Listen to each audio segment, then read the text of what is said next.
रामकृपाल जी, ये प्रशासनिक फैसले हैं, इस तरह की त्रुटियां हो जाती हैं, लेकिन हर बात पर एक इतनी बड़ी संस्था को जिम्मेदार ठहराना, इस पर आप क्या कहेंगे? क्या ये आपको ठीक लगता है, या एक नई तरीके की राजनीति अब इस देश में शुरू हो चुकी है और चाहे वो ईडी सीबीआई हो, चाहे वो कोई भी संस्था हो, आप सबको लपेटे में ले लीजिए और सबको कह दीजिए कि साहब ये तो सत्ता के साथ मिलकर काम कर रही है?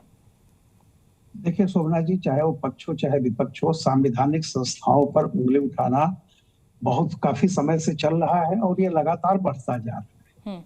मेरा यह मानना है कि ऐसे में जो संस्थाएं हैं उनको बहुत ही, सिर्फ इसलिए नहीं कि उनको कार्तिक पूर्णिमा की तारीख याद है, उनको ये भी ध्यान रखना चाहिए कि कार्तिक पूर्णिमा पर होता क्या है। ये बात सही है, इसका नहीं है कि कोई कार्तिक पूर्णिमा कराएंगे तो कोई प्रशासनिक फेरबदल हो जाए। रामकृपाल जी की आवाज फिर से एक बार मुझ तक नहीं पहुंच रही है। दानिश कुरैशी, आप कुछ कहना चाह रहे हैं, कहिए। देखिए, 3 बातें मैं आपको बताऊं। सबसे पहली बात तो महाराष्ट्र के डीजीपी की बात की, इसका मतलब ये आया कि महाराष्ट्र के डीजीपी जो थे वो इलेक्शन कमीशन ने ये माना कि भाई वहां जो है वो धांधली हो रही थी, तो धांधली पे सवाल उठी, इसीलिए उनको वहां से हटाएगा। तो ये स्वीकार करते हुए मतलब ये निकल के आया कि विपक्ष ने जो आरोप लगाए उसमें कुछ तथ्य लगा तो इलेक्शन कमीशन ने हटाया। तो मतलब इलेक्शन कमीशन आपका भी साथ दे रहा है, इसका मतलब ये भी निकलता है। मैं आगे तो सुनिए, मैं आपको ये कह रहा हूं कि सबसे पहला काउंटर स्टेटमेंट आना चाहिए था भारतीय जनता पार्टी का और नरेंद्र मोदी जी का कि भाई इलेक्शन कमीशन ने ये फैसला क्यों लिया। लेकिन चूंकि इलेक्शन कमीशन के इस फैसले के साथ वो कहीं ना कहीं सम्मत नजर आ रही है, तो विपक्ष को ये संज्ञान लेने की सत्ता है कि विपक्ष जो है, सत्ता पक्ष जो है वो कहीं ना कहीं से मिला हुआ नजर आ रहा है। कम से कम ऐसे दिया करिए जो कि समझ में आए। खाली महाराष्ट्र, रोहित जी रुक जाइए, एक कर बोलेंगे, दानिश कुरैशी को अपनी बात पूरी कर लेने दीजिए। सरकार है, झारखंड के भी डीजीपी बदले गए हैं, तब तो आप लोग सीना पीट रहे थे कि भाजपा के इशारों पे डीजीपी बदले गए हैं, परंतु महाराष्ट्र के अंदर आप कह रहे हैं साहब डीजीपी निष्पक्ष नहीं थे। अरे ये दोहरा चरित्र कब तक आप दिखाते रहेंगे जनता को? अब जनता थक चुकी है आपकी इन बातों से। ये दोहरा चरित्र जनता को नहीं दिखाई पड़ता क्या कि झारखंड में डीजीपी बदला जाए तो चुनाव आयोग निष्पक्ष नहीं है, और महाराष्ट्र में डीजीपी बदला जाए तो डीजीपी भ्रष्ट था? अरे भैया, उत्तर प्रदेश के अंदर 7 दिन बाद वोट पड़ जाएंगे, 7 दिन बाद भैया वोट डलवा लेना। चलिए ठीक है, मेरे साथ बीजेपी के मेहमान राकेश त्रिपाठी जी भी जुड़ गए हैं। राकेश जी, क्या कहेंगे, क्योंकि एक बार फिर तारीखों का जो ऐलान किया गया उसको फिर उपचुनाव पे बदला गया और अब विपक्ष हमलावर है, चुनाव आयोग के ऊपर फिर से सवालिया निशान खड़े कर रहा है। और क्या आपको ऐसा लग रहा है कि अब 13 से ये तारीख जो 20 हो गई है तो इसमें कोई एकदम ऐसा तस्वीर बदल जाएगी नतीजों की जिसको लेकर अब विपक्ष हमलावर है? बीजेपी के लिए क्या ये फायदेमंद होगा जैसा हरियाणा में हुआ 1 से 5 होना? देखिए सुमना जी, विपक्ष आज पूरी तरह से हताश है और इसलिए संवैधानिक संस्थाओं पर जानबूझ करके इस तरह के आक्षेप करने का काम करता है। ये बहुत दुर्भाग्यपूर्ण है। निर्वाचन आयोग का फैसला सामान्य एक प्रक्रिया में लिया गया फैसला है। ये चुनाव जनता के लिए हो रहा है। जनता का पार्टिसिपेशन अगर कम हो रहा हो, निर्वाचन आयोग को ऐसी सूचना मिलती है तो निश्चित तौर पर निर्वाचन आयोग को पूरा अख्तियार है कि वो चुनाव की तिथियों में परिवर्तन कर सके। इस बात को लेकर के अलग अलग स्थानों से अपील लगातार की जा रही थी कि उस दिन कार्तिक पूर्णिमा है, कार्तिक पूर्णिमा पर गंगा स्नान के कई सारे बड़े मेले लगते हैं और बड़ी संख्या में लोग उसमें शिरकत करते हैं। 2 दिन बाद है, 13 तारीख को मतदान था और 15 तारीख को है ये स्नान, अगर मैं सही हूं तो।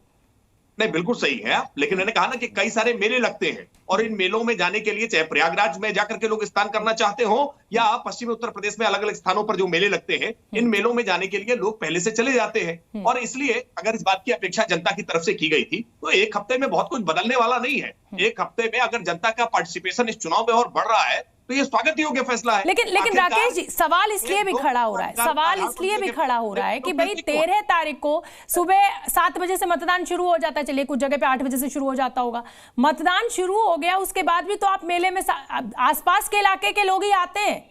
मतलब अगर प्रयागराज में आएंगे या मुरादाबाद के पास गढ़ में आएंगे तो वो आसपास के लोग आते हैं 5-5, 6-6 घंटे के, और ट्रैक्टर ट्रॉली में आते हैं, ये भी मैं अच्छी तरह जानती हूँ।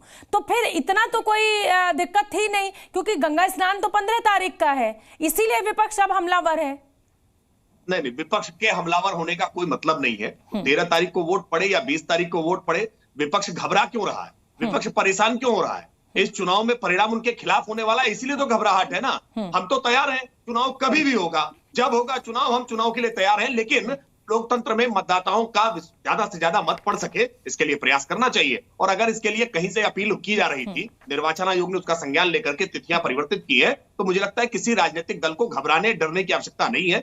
पूरे डट करके मुकाबला करना चाहिए। जो चुनाव में आना है, जो चुनाव में आपके मुद्दे हैं, उन मुद्दों के साथ जनता के बीच में जाइए। लेकिन न जाने क्यों समाजवादी पार्टी बार बार तरह तरह से, कल शिवपाल सिंह यादव का बयान देखिए, शिवपाल सिंह यादव कह रहे हैं कि दागदारियों के नंबर नाम नोट कर लीजिए। ये रोज रोज धमकाने का काम कर रहे हैं। कभी इलेक्शन कमीशन को धमकाने का काम करते हैं, कभी इलेक्शन मशीनरी से जुड़े हुए अधिकारी कर्मचारियों को धमकाने का काम करते हैं, कभी उनकी निष्पक्षता पर सवाल उठाने का काम करते हैं। इसका मतलब कि आप कहीं ना कहीं डरे हुए हैं, आप घबराए हुए हैं, आपको लग रहा है कि ये परिणाम आपके विपरीत होने वाले हैं, इसलिए इस तरह के सवाल उठा रहे हैं। ठीक है, नवीन दुबे जवाब दीजिए। जो राकेश त्रिपाठी ने कहा कि विपक्ष कहीं ना कहीं डरा हुआ है, घबराया हुआ है और इसीलिए इस तरीके के आक्षेप बार बार शुरू हो जा रहे हैं। नहीं, बिल्कुल निश्चित तौर पर राकेश त्रिपाठी जी ने सही कहा है। विपक्ष डरा हुआ है, विपक्ष इस बात से डरा हुआ है कि जिस तरीके के निर्णय आ रहे हैं, जिस तरीके के आदेश आ रहे हैं, वो बिल्कुल जनादेश ये कह लीजिए कि जन भावनाओं के विपरीत आ रहे हैं। ये स्वीकार करना पड़ेगा। हमने चुनाव आयोग का वो दौर भी देखा है जब टीएन शेषन चुनाव आयुक्त हुआ करते थे और जब बिहार के अंदर बड़ी बड़ी चेतावनियां दी गई थी और उन्होंने बड़ी ईमानदारी और निष्पक्षता के साथ चुनाव संपन्न कराए थे। राकेश जी ये बताइए, 9 सीटें हैं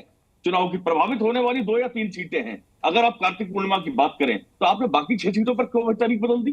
कोई लॉजिक होना चाहिए ना। केवल 3 सीटें प्रभावित हो रही। और सुन लीजिए, अरे बीजेपी ने नहीं बदली है नवीन जी, पहले तो ये समझ लीजिए, ये चुनाव आयोग ने तारीखें बदली हैं। आप गलत आदमी से गलत सवाल पूछ रहे हैं। नहीं, निवेदन राकेश त्रिपाठी कैसे आपको बता देंगे भाई चुनाव आयोग ने तारीखें बदली है? मतलब बेसिक तो नहीं नवीन जी, तारीख बदलने की तारीख जो पैरवी कर रहे हैं राकेश जी, अरे पैरवी कर रहे हैं लेकिन तारीखें उन्होंने नहीं बदली है। पर चलिए ठीक है, अब एक नया विवाद खड़ा हो गया है। हालांकि नतीजे बताएंगे कि ये बीजेपी के लिए कितना फायदेमंद रहा, कितना नुकसान रहा इस 13 से 20 होने में। लेकिन फिलहाल क्योंकि सियासत गर्म है और इसीलिए आज हमने ये चर्चा रखी। आप तमाम मेहमानों का बहुत बहुत धन्यवाद, जी न्यूज के लिए आपने वक्त निकाला।